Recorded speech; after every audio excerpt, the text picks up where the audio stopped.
किसी नगर में एक सेठ रहता था। उसके पास इतनी संपत्ति थी कि उसे खुद भी नहीं पता था। दोनों हाथों से वह दौलत लुटाता था। दावतों का दौर चलता था, शराब और शबाब सबका इंतजाम वह करता था। उसकी पत्नी उसके इस आदत से बहुत दुखी रहती थी।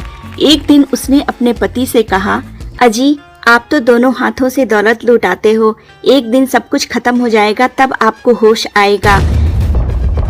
रोज की किचकिच से तंग आकर वह सेठ अपने मुनीम को बुलाता है और उससे पूछता है कि मुनीम जी, ये तो बताइए कि मेरे पास कितनी दौलत है। अरे सेठ जी क्या बात करती, आपके पास तो इतनी दौलत है कि मत पूछो सेठ। फिर भी मुझे पता तो होना चाहिए ना मेरी संपत्ति के बारे में। तो सेठ जी मेरी पूरी आयु खत्म हो जाएगी, फिर भी मैं आपको हिसाब नहीं दे पाऊंगा। 1-2 मुनीम और लगा दो, पता करो कि मेरे पास कितनी दौलत है। सेठ 5 मुनीमों को और लगाता है। वह सभी मिलकर उसके संपत्ति की गणना करते हैं। महीना बीत जाता है, फिर भी वह उसके पास बताने नहीं आते हैं। तब सेठ खुद ही उस मुनीम से पूछता है कि मुनीम जी, ये तो बताइए कि मेरे पास कितनी दौलत है। सेठ जी महीना हो गया लेकिन हिसाब नहीं लगा पाया। दूर दूर तक जो जमीन दिख रही है वह सब तुम्हारी है, ये जो गांव दिख रहा है वह भी तुम्हारा है। आपके पास इतना है कि अगर तुम आज से ही काम छोड़ दो तो भी तुम बैठकर खाओगे और तुम्हारे बच्चे भी बैठकर खाएंगे, इतनी संपत्ति है आपके पास। यह सुनकर सेठ की खुशी का ठिकाना न था। वह रात को चैन की नींद सोया करता था, लेकिन एक दिन अचानक से जब वह सो रहा था उसके साथ कुछ अजीबोगरीब घटना होती है। उसे लगता है कि कोई उसे बुला रहा है। तभी उसे खिड़की के पास एक परछाई नजर आती है। वह नींद के झोंक में उससे बातें करने लगता है। वह कहता है, सेठ बड़े खुश नजर आते हो। सेठ बड़े इतराते हुए कहता है, क्यों न चैन की नींद सोऊं मैं। मेरे पास तो इतनी दौलत है कि मैं कुछ काम न करूं तो भी मेरा काम चलेगा और मेरे बच्चों का भी। पागल नादान, दिमाग खराब हो गया तेरा। अरे तू बैठकर खा लेगा, तेरे बच्चे बैठकर खा लेंगे, लेकिन कभी तुमने ये सोचा कि तेरे बच्चों के बच्चों का क्या होगा। तब सेठ सोचता है कि अरे ये तो मैंने कभी सोचा ही नहीं। अरे मैंने अपने लिए कमाया, अपने बच्चों के लिए कमाया, लेकिन अपने बच्चों के बच्चे के लिए।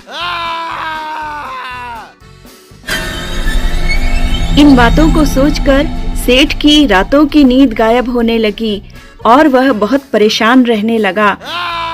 सबने कहा कि तुम्हें क्या हुआ है, कहीं जाकर डॉक्टर को दिखाओ, लेकिन वह कहता है कि नहीं, मुझे कुछ भी नहीं हुआ है। एक दिन उसकी पत्नी उससे कहती है कि मुझे लगता है कि आप बहुत परेशान हैं, क्या बात है बताइए।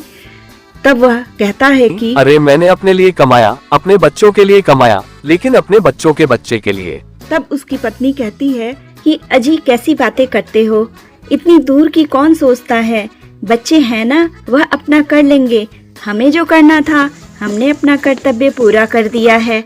एक दिन सेठ कहीं जा रहा था, उसका एक मित्र मिलता है। वह कहता है कि अरे यार, तू इस तरह क्यों दिखाई दे रहा है, मैंने तो तुझे पहचाना ही नहीं, क्या कोई समस्या है।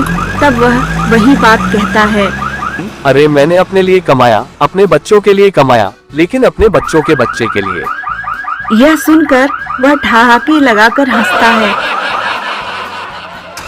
और कहता है कि अरे इतने दूर की क्यों सोच रहे हो, और अगर तुम्हें यह चिंता खाए जा रही है तो चलो मैं तुम्हें एक बाबा के पास ले चलता हूँ। वह बहुत पहुँचे हुए हैं और कुछ ही दिन के लिए शहर में आए हुए हैं। पहले तो सेठ राजी नहीं होता है। वह कहता है कि मैं इन चीज़ों पर विश्वास नहीं करता हूँ, लेकिन फिर वह कहता है कि चलो तुम कहते हो तो मैं चलता हूँ। फिर दूसरे दिन सुबह वह दोनों उसके पास जाते हैं। उसे देखकर वह बाबा उससे पूछते हैं कि बोलो क्या कष्ट है तुम्हें, क्या पत्नी से परेशान हो, या बच्चे नहीं सुनते, या फिर व्यापार में कोई हानि हो गई है, या कहीं और टाका तो नहीं भिड़ा हुआ है तुम्हारा पत्नी के अलावा।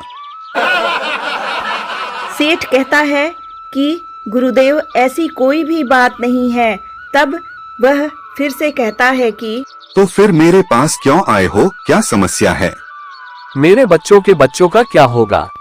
वह महात्मा कहते हैं, बस इतनी सी बात पर आए हो। इतनी सी बात नहीं है, आपके ना तो पीछे है, ना कोई आगे है, ना बीवी, ना बच्चे। अच्छा समझा। अच्छा एक काम करो। बोलो महाराज, आदेश करो, कहीं मंदिर बनवाना है, धर्मशाला बनवाना है, मैं सब कर दूंगा, जो आप कहोगे करूँ। हाँ, अच्छा एक काम करो।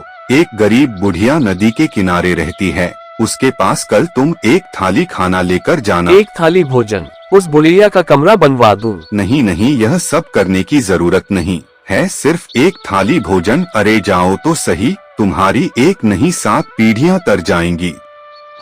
क्या 7 पीढ़ी सुधर जाएगी? सेठ अपने घर आता है। बेचैनी में उसे रात में नींद नहीं आती है।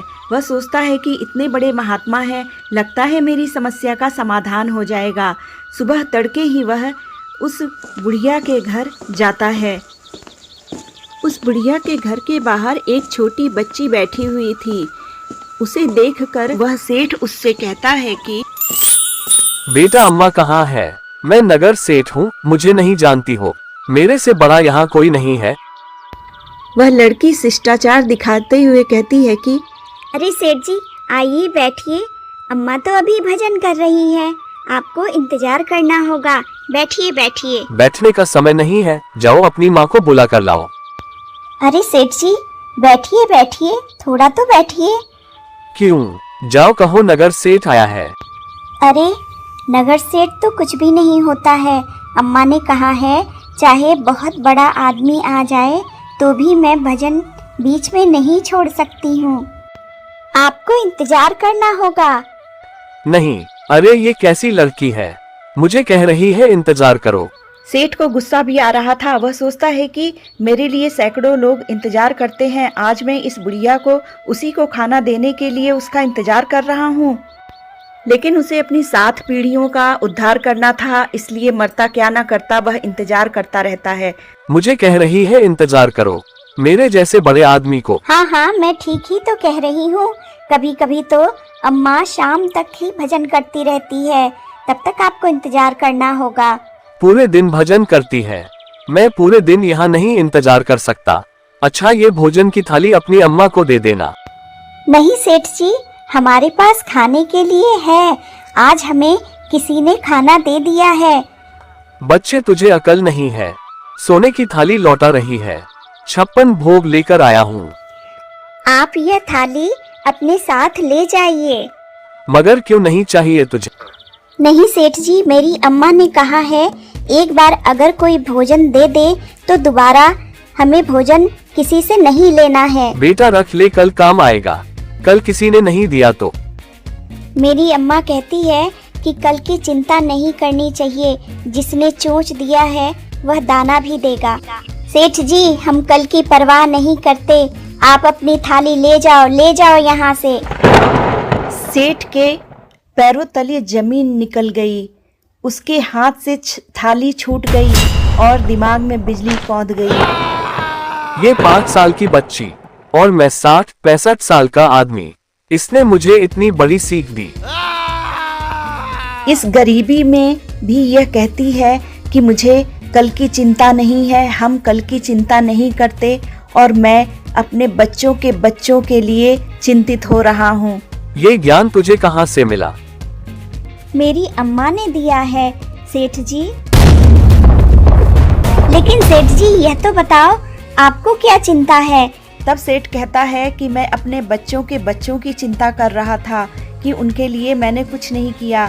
तब वह लड़की कहती है कि सेठ जी, क्या आपके बच्चों के बच्चे इतने अयोग्य होंगे कि वह अपने लिए कमा खा नहीं सकेंगे?